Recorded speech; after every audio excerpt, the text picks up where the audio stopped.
The onions are drying well in the field. I promise you this is not AI generated.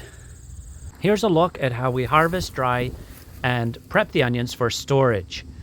Right ahead here, we're looking at the nice sweet Spanish onions. Some of these are really big. My hand is quite big, and that onion more than fills my hand. And then as we move over, we've got another, I believe these are sweet as well, but they're a little bit better storing. And then as we keep moving to the right here across the hill, we've got yellow storage. Once the onion top falls over, then it's time to pull the onion up and let it dry so that we can remove the dry leaves and they'll be fit for storage. So all these onions here that are drying are ready to be picked. Now, there's a small section here of red onions where the tops are still more or less upright. We'll probably pull them in the next few days, but then they'll need a little while to dry. When I started growing onions 15 years ago, it surprised me how inexpensive the onions were by the pound, and yet how much work went into growing them.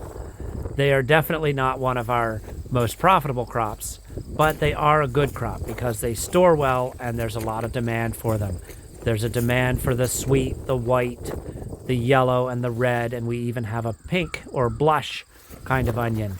So it's a good crop, but it's a bit tricky to make a profit with them. Letting them dry and cure before we put them into storage allows the rot to show up so that we can take any out that won't store well. Because onions, as with anything else, one bad onion can spoil many good ones. Here are the pink or the blush onions. They have become one of our favorites. Today we got a good start on getting these collected, tops off, and into these bins so that they can go into storage. And my bird of the day is a broad-winged hawk.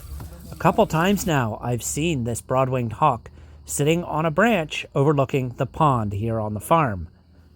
But yesterday I was in St. Andrews and helped out with what's called a hawk watch. The broad-winged hawks in particular are already gathering into groups called kettles, where they soar higher and higher, sometimes right out of sight of the naked eye. We had to use binoculars to see them.